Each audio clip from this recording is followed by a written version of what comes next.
Lain karena masih berada di tengah-tengah gelombang pandemi, sumber keprihatinan utama adalah karena kita merasakan belakangan ini level kehidupan berdemokrasi sepertinya terus-menerus mengalami kemerosotan. Anggota DPR RI Fadly Zon mengaku miris dengan HUT 76 RI tahun ini yang penuh dengan keprihatinan. Salah satu tujuan negara kita, kata Bung Hatta, adalah kebebasan. Kebebasan berpendapat, baik lisan maupun tulisan, kebebasan. Ia menyoroti sikap pemerintah yang disebutnya berpura-pura demokratis, padahal sedang memanipulasi pandemi untuk membatasi demokrasi. Keyakinan dan berbagai macam bentuk kebebasan lain. Namun di masa pandemi, kebebasan ini makin terkungkung. Pandemi dan demokrasi memang telah menjadi isu penting dalam 2 tahun terakhir. Kritik tersebut disampaikan oleh Fadly Zon melalui akun Twitternya. Di tangan pemerintahan yang pura-pura demokratis inilah pandemi telah dimanipulasi sebagai kondisi untuk membatasi demokrasi dan membungkam kebebasan sipil, kata Fadly Zon, seperti yang dikutip suara.com. Seperti kita ketahui, pandemi COVID-19 telah menyerang semua negara, baik negara yang demokratis, otoriter, monarki, maupun diktator.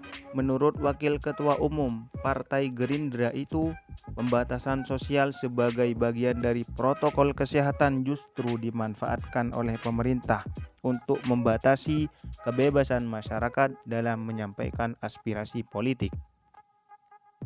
Kita melihat negara-negara demokratis relatif bisa mengatasi pandemi lebih baik dibanding negara lain. Di negara-negara demokratis misalnya, pemerintah akan berusaha mengutamakan. Fadly Zon menyoroti adanya penurunan sejumlah indikator vital dalam indeks demokrasi. Meski indeks demokrasi Indonesia secara agregat membaik, namun menurut BPS ada beberapa variabel vital skornya justru turun, ujarnya. Indikator vital yang mengalami penurunan antara lain 1. Kebebasan berbicara turun dari 66,17 poin pada 2018 menjadi 64,29 poin pada 2019. 2. Kebebasan berkumpul turun dari 82,35 poin menjadi 78,03 poin. 3. Peran partai politik turun dari 82,10 poin menjadi 80,62 poin.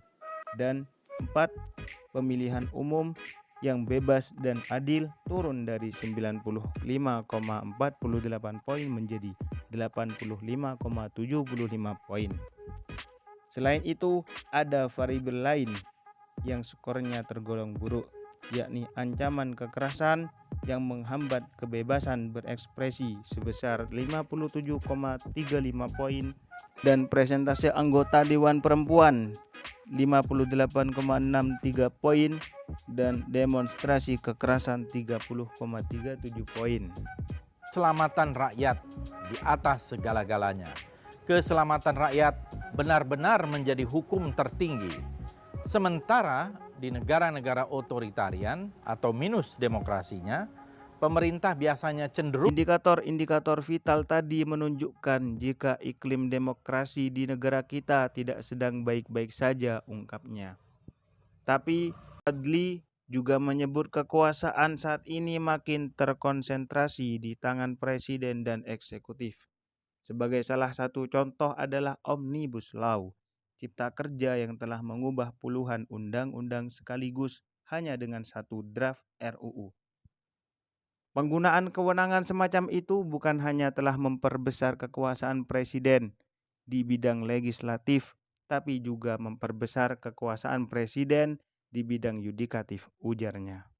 Sibuk menyelamatkan kekuasaannya sendiri. Di tangan pemerintahan yang pura-pura demokratis inilah, pandemi telah dimanipulasi sebagai kondisi untuk membatasi demokrasi dan membungkam kebebasan sipil.